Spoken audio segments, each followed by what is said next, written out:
lot, it was a little tricky there with all the construction going on.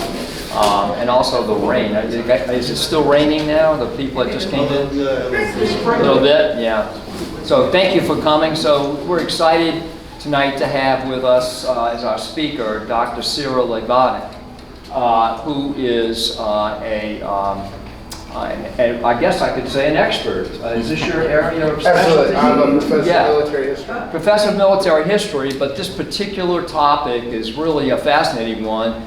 And given that we've been doing this this talk here for over 10 years, and we've never had anyone approach, even talk even a little bit about the Italians' role during World War II, except just peripherally. This is really going to be an interesting talk. I'm sure you'll agree at the end. So Dr. Leibonic is also the curator of the Special Collections piece of the library on the second floor, the American Italian Archive. So if you need help with that, Dr. Leibonic would be happy to help you with that. So he has his PhD in military history. That's correct. From, is that A&M? Texas A&M. Texas A&M, yeah. So,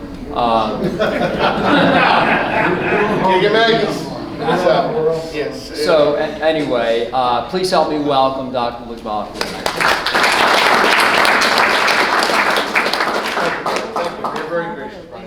And thank you all for coming out. This is just remarkable, especially considering the inclement weather and the inconvenient road construction and all that. I appreciate you all being here. It means a great deal, and I appreciate that. Yeah, so tonight what I'd like to do is tell you about Italy and East Africa. It's had an empire at one point in some form or fashion in the Horn of Africa.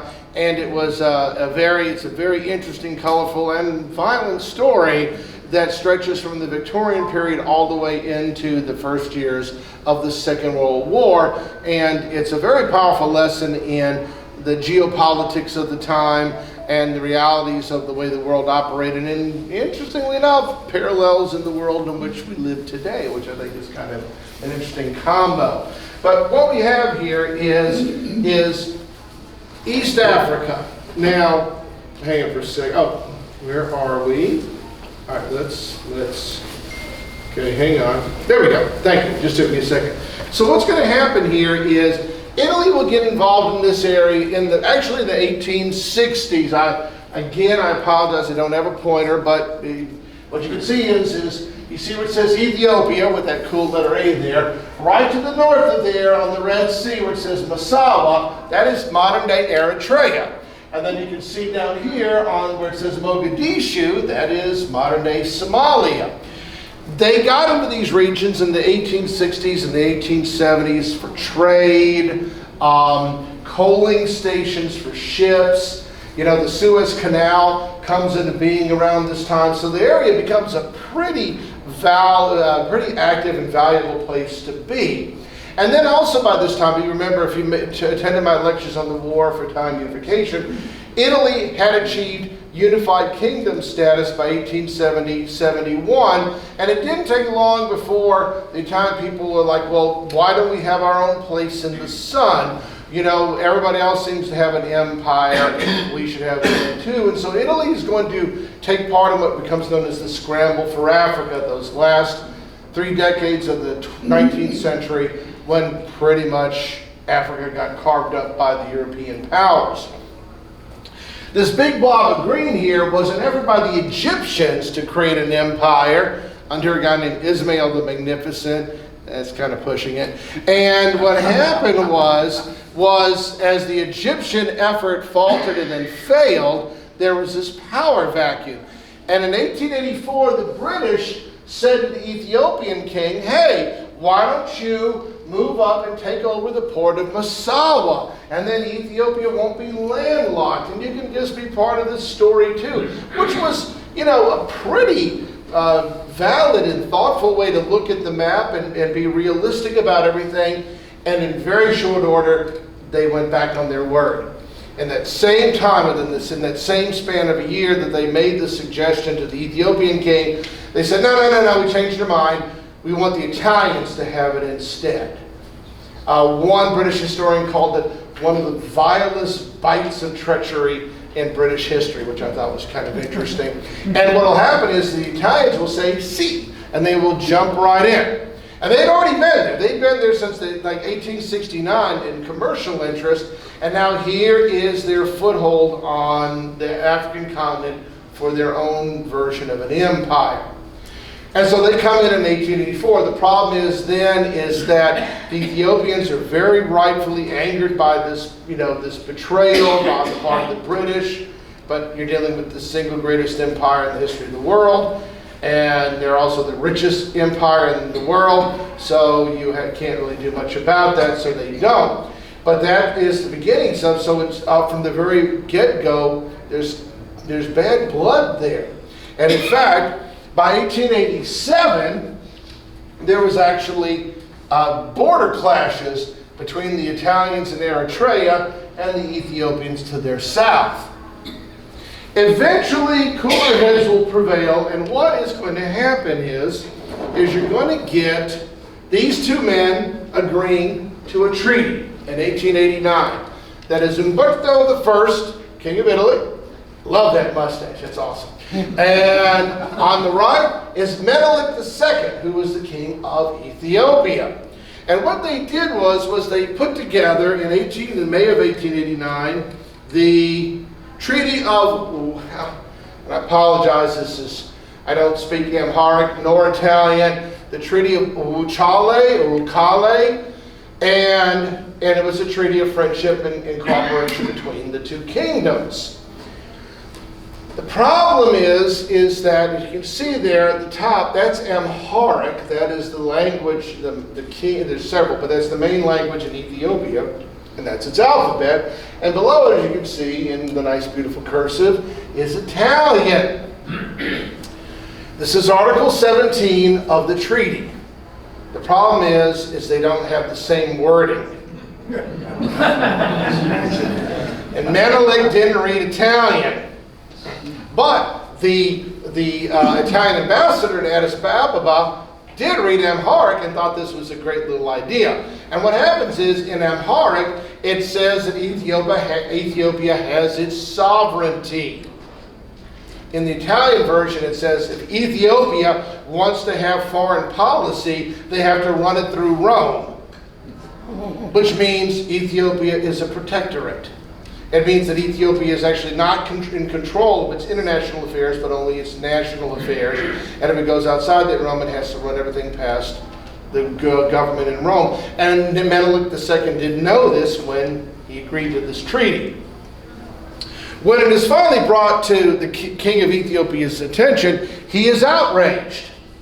And he demands some sort of redress. The problem is that it's 1889, and the problem is the scramble of Africa is ongoing, and the reality of it is that when push comes to shove, pretty much everybody, literally almost every government in the world at that time sided with Italy. Well, maybe you should have read it more carefully, or you really aren't up for the rigors of geopolitics. Let the Italians take over it for you, and this, that, and the other. Only two major nations supported the Ethiopians in this dispute. One was the Turks, the Ottomans, because they were kind of hoping that maybe they could get back into the Red Sea, where that had originally been part of their empire. It wasn't anymore, that maybe they could weasel their way in. But it's interesting. Real support, though, for the Ethiopians came from Holy Mother Russia. One, because, well, the big thing was religion. The Italians were Roman Catholics, and the Ethiopians, who are Christians, in fact, they were the first Christian kingdom south of the Sahara, and one of the oldest Christian nations in the world, but their Christianity is Coptic, which is a branch of Orthodox Christianity. So the Russians are like, oh, we're with these guys. We're going to back them up full force. Pretty much, the color line, the whole, that didn't even exist. The matter was, we are co-religionist and we are with you. But the rest of the world says, no, we're with, and that's kind of... So what will happen is from 1889 to 1893, Menelik kind of prepares for the worst, which is a smart king, which included buying up lots of modern rifles and lots of modern artillery pieces from anywhere in the world that would sell it to them, including Italy.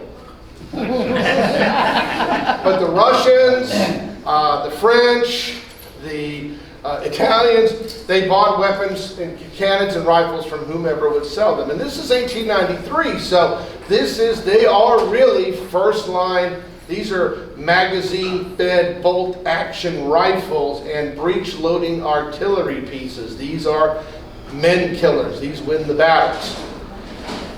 So finally, what will happen is by 1893, Menelik II feels he's powerful enough where, you know what, it's cool, this is great, I'm just going to break the treaty and Italy be damned. And the Italians took that personally, and understandably so, so it is going to be war. Because what happened was the idea with the Treaty of Wuchale was supposed to be this.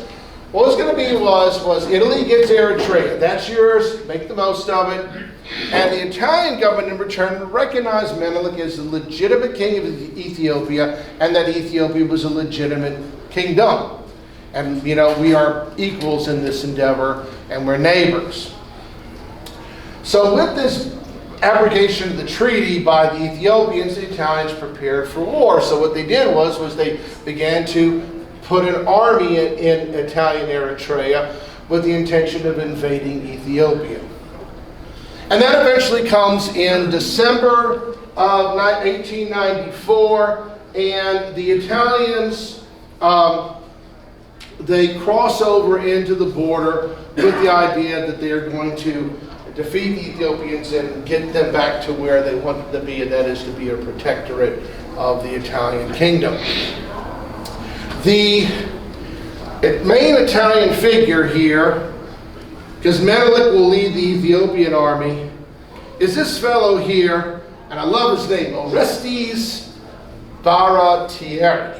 Orestes Baratieri. Forgive my horrible Italian. And he was actually one of Garibaldi's, red shirts.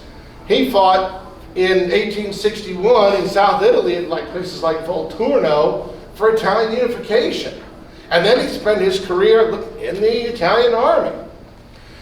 But he's probably not the right man for the job. And the problem is when the Italians cross over into the Ethiopian border and the Ethiopian territory for this invasion in the end of 1894, beginning of 1895, the Italians are outnumbered. And, you know, that's usually not a big problem in battles in Asia and Africa at this time, because the Europeans always came with the technological, organizational edge, especially in weaponry. It's not here this time. Menelik calls up his feudal host, and it's like he has his princelings or vassals, and they call up their retainers. It's very medieval in its own way. But they all rally to his cause. One of the things the Italians were hoping, well, we can maybe get the Oromos and the Tigrians, get their people to break off from the Amharas and this, that, and the other. And all these various Ethiopian chieftains rode into Addis Ababa, and they all carried this big round stone, and they dropped it at Menelik's feet, and that was the sign of, I submit to your will, I'm your vassal, let's go to war. So what will happen is Menelik will come to the fight with a larger army that is as well equipped as the Italian. In fact, some historians say that their weapons might have been better. So what happens is the infamous Battle of Adua, which was just a train wreck for the Italians. The terrain is there on that frontier between Eritrea and Ethiopia. It's very mountainous. It's very difficult to maneuver in. On the Eritrean side, the Italians had railroads and paved roads and everything, and on the maps it's like, oh, we'll just go down this road here to Addis Ababa. It's a goat track. You get on the other side of the border, it's like, well, it's a line on the map and it's not here. And so the Italians got into Ethiopia by a few miles, and then their logistics began to falter. In fact, Baratieri could have maybe escaped his fate. On Leap Day, 1896, he's like, our supplies are running out, we probably need to retreat. And and this is always, don't ever do this if you're ever in charge of any kind of group of people. He held a council. And if you're a general in wartime, never hold a council. Held a council meeting and all his subordinates said, attack. The only thing there is a number of those guys who ordered to decide to attack, they had died for their trouble. So, there's some karma there. But they attacked. So on March 1st, the Italian army marched in to meet the end of 17,000 men versus 75,000 men. Wow. And again, and the Italians, the one thing is like, well, it's a modern European army. They don't have the technological edge. And they got no Ethiopian chieftains to switch sides based on tribe and clan and all that stuff. So instead what you get is, and I just have this is just one little map of the early part of the battle. This is sort of instructive of what happened. You see where it says Al Bertone's intended position, and it's the little light gray bar, and then you see where he actually ended up. That was kind of like how the whole battle was fought for the Italians. And it just went from bad to worse. Now they gave as good as they got. They took it out of the hide of the Ethiopians, but in the end the Ethiopians just, well, it's a really famous picture from the time. The guy up in the upper left-hand corner with the field glasses is Menelik. I love it. The emperor, he's got his field glasses. And then over there you can see Baratieri looking the other direction. But my favorite part is that St. George in the middle, the patron saint of Ethiopia, because these are Christians leading themselves to victory. The Italian depiction of it is a little more, yeah. And once again, for those who took the other lectures in, it's Basegliare. And they fought and died to the last man. Dark green rooster feathers in their pith helmets. They were just the best of the best, but just completely overwhelmed. Before it's all said and done, Baratieri, of course, he lived. He got 7,000 men out, 10,000 men either dead or captured. And again, the Ethiopians took about 10,000 casualties themselves, but it was a complete triumph. Now Menelik didn't march forth and didn't march north, and he didn't conquer Eritrea. Some people said, oh, he missed out on his opportunity. There's a lot of stories behind that. But the bottom line is, in the end, King Menelik was happy to, in October of 1896, have the Treaty of Addis Ababa. The Treaty of Wuchale was canceled, and Italy said, yes, Ethiopia is an independent kingdom. And so what's interesting about that is, so when the scramble for Africa is over, there's only two pieces of Africa that are not controlled by Europe. One is Liberia, and Liberia is a ward of the United States. So they're only really kind of half independent, and nobody messes with them because it means war with the U.S. And Ethiopia, or Abyssinia as they used to call it, is the other. And that's because they fought for their independence and they won. As opposed to a lot of people in Africa and Asia fought for their independence and they lost. And by 1897, empires like France and Britain recognized Ethiopia's sovereignty and independence and so forth into the 20th century. But the Battle of Adwa did not extinguish Italian desires or dreams of empire. There was a lot of reasons to want that place in the sun. It was understood or believed that colonial holdings were a great economic opportunity, especially something that's sitting there on the route to the Suez Canal. They were an opportunity for colonization. Why are we losing everybody to New Orleans? In Argentina. This is awful. Let's get Italian immigrants to immigrate to the Horn of Africa and be still our peoples and be part of our world, which made a lot of sense. There's also, there's economic reasons. Sometimes there's also legitimate reasons, to legitimize your regime. There's also, eventually, when you have economic hard times, there's also going to be this, why don't we have this safety valve, and so forth and so forth. And then, of course, there's always the psychic scar of Adwa itself. And Mussolini was first man in line for this. I want Adwa avenged. And he will get his wish when the time comes. So what you'll see is, as you go into the 20th century, What's going to happen is the Italians are going to expand upon their holdings in Eritrea and Somaliland to the point where finally by like 1925, this is the same year that Mussolini is for all intents and purposes the dictator. You know, he comes to power in 22, but he really wasn't fully in charge until 25. But by that time, the Somalis woke up and said, you have an Italian overlord, deal with it. And the Eritreans, this was the one place where there was, by the 1930s, there's like 80,000 Italians who live in Eritrea. And the Italian government, pre-Mussolini and during Mussolini's regime, the Italian government, Italian people put a lot of money and effort into these colonies, especially Eritrea. It's really interesting. Eritrea is full of UNESCO sites courtesy of Italian colonialism. In the capital of Asmara, which is in the interior, this is Our Lady of the Rosary Church. Eritrea, they're Muslims. It is a Muslim land. And there's this magnificent church for the Catholic faith in the middle of Asmara because for decades it was an Italian holding.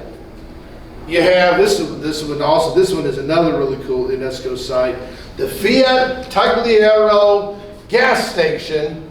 And if you know, and I don't know about you, but I just love Art Deco. It's so cool.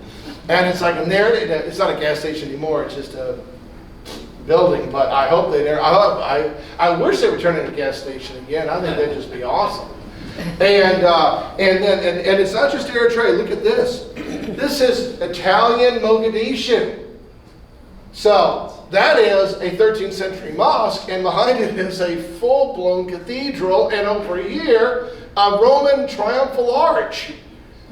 So, you know, so they did, and by this time there's about 22,000 Italians living in Italian Somaliland, mostly on the coastline. But they definitely committed to this imperial endeavor. That it's like, you know, hey, we can do right by these people, and we can do right by us, and it's a civilizing mission, and all this blah blah blah, and all these rationalizations. But the reality of it is they did it. The trouble, well, not the trouble, but the story for what they called the AOI, Africa Orientale Italiana. I'm so sorry, again, horrible Italian. But the story changes even more after Mussolini comes to power. Because he really does want, and he really called it the new Roman Empire. And when he talked about building up the military, he talked about, his expression was, he called it 8 million bayonets. That is definitely a commitment to an idea. And he wanted a real Roman Empire. And he liked the idea, again, of not losing immigrants to other parts of the world. Also, after 1930, you know, as a way to, you know, push back against the worst aspects of the Great Depression, as a way to demonstrate the strength and the, you know, the vitality of his regime. And so and revenge. Just never, it's always, that blot has to be removed. Revenge the defeated Adam. So, once Mussolini has come to power, and I don't like determinism, and I despise John Calvin with a perfect hatred. It's just me.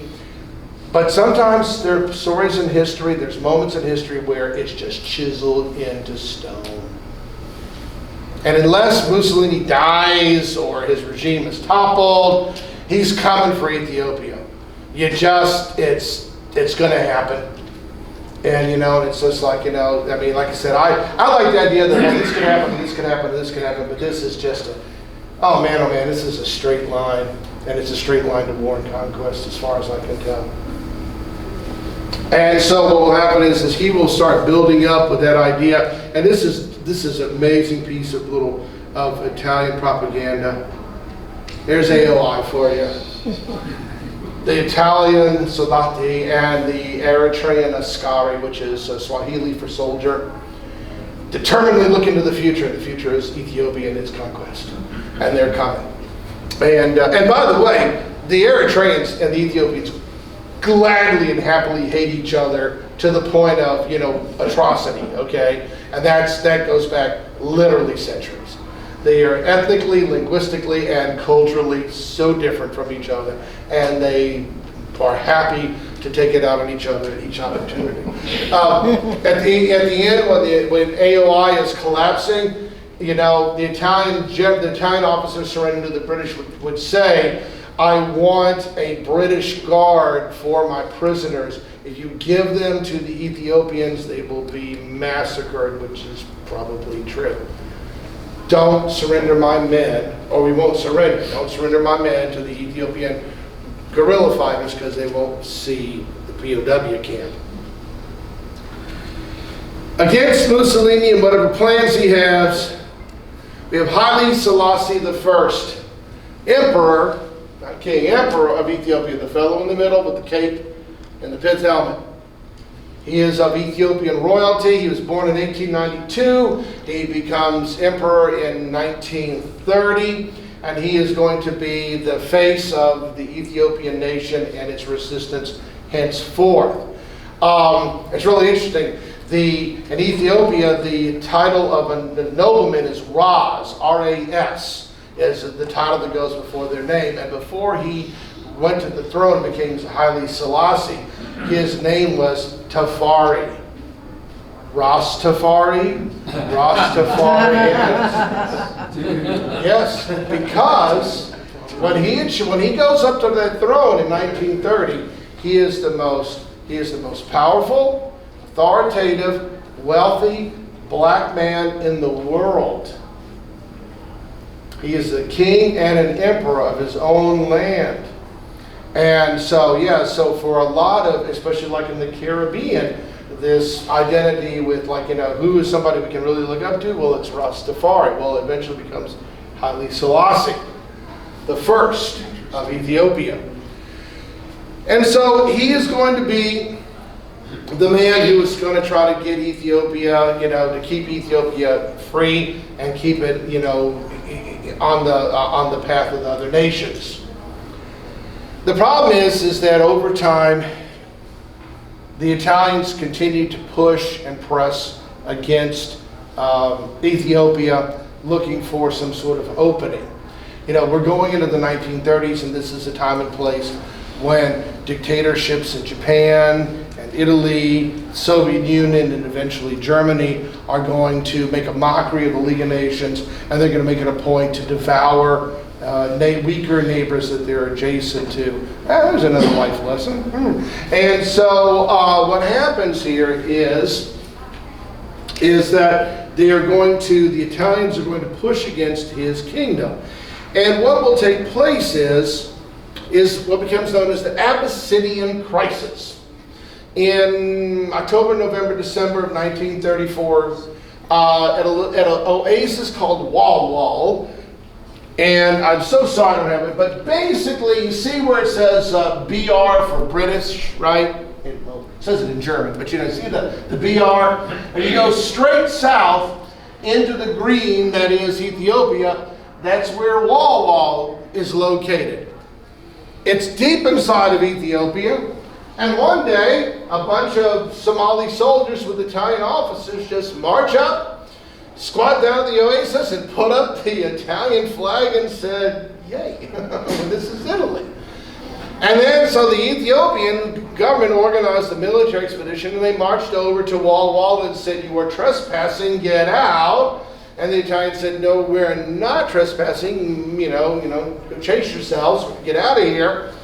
And eventually what happened was, in the first week of December, over the course of 3 days, there was a whole series of firefights and skirmishes. Even Italian planes flying over and dropping a few bombs and strafing the ground troops. When it was over, there was about 50 dead Somalis and Italians and about 100 dead Ethiopians. Both sides had probably been too aggressive for their own good. But the reality of it is now Mussolini had his crisis. All we were doing was protecting and maintaining ourselves on our own land, and the Ethiopians came to try to steal it from us by force. And remember how Saddam Hussein said, oh, the Kuwaitis are